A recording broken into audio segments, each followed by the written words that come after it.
ये कहानी है राधा की। एक माँ जो अपने बेटे अर्जुन से बेपनाह मोहब्बत करती थी। अर्जुन ही उसकी दुनिया था, उसका गुरूर, उसकी तपस्या।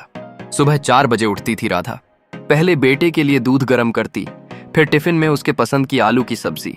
खुद भूखी रहती, मगर अर्जुन को कभी खाली पेट स्कूल नहीं जाने देती। वो कहती थी, माँ का पेट बेटे की मुस्कान में भर जाता है। समय बीतता गया, अर्जुन बड़ा हुआ, पढ़ने में होशियार, सपने ऊंचे और माँ की ममता से लिपटा हुआ। लेकिन जिंदगी जब उड़ान देती है तो जमीन की जड़ें भी कभी कभी छूट जाती हैं। अर्जुन ने मेडिकल कॉलेज में दाखिला लिया। माँ ने खौशी खौशी अपने गहने बेच दिए। बोली, तेरे सपनों की चमक से मेरा चेहरा रोशन हो जाएगा बेटा। लेकिन अर्जुन ने कभी पलट कर नहीं देखा कि वो चमक किस अंधेरे से आई है। सालों तक अर्जुन नहीं लौटा। कॉल्स कम होते गए। फिर एक दिन कॉल आया, माँ मैं अब मुंबई शिफ्ट हो रहा हूँ, बड़ा हॉस्पिटल मिला है। राधा की आंखें भर आईं। बहुत अच्छा किया बेटा, अब तो तू मुझे अपने साथ ले जाएगा ना। अर्जुन चुप हो गया। कह नहीं पाया कि अब उसकी दुनिया में माँ के लिए कोई कोना नहीं बचा। राधा अकेली पड़ गई। पड़ोसी पूछते, बहू आई नहीं? वो हंसकर कहती, काम में बिजी है। मगर दिल ही जानता था कि उस हंसी के पीछे कितने आंसू थे। एक दिन राधा बीमार पड़ी। बहुत चाहा अर्जुन को फोन करे, मगर उंगलियां कांपती रहीं।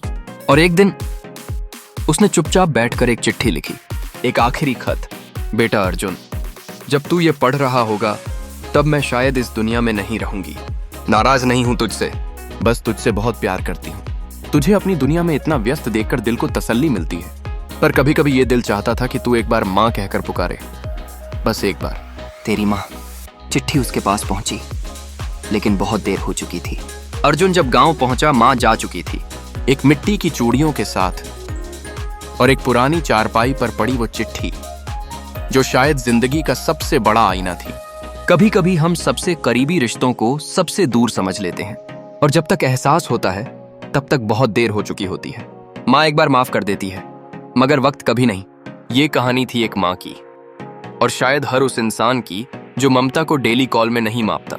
अगर आपकी माँ जिंदा है तो आज ही, अभी, बस एक बार माँ कहकर फोन कीजिए, क्योंकि कल सिर्फ अफसोस रह जाता है।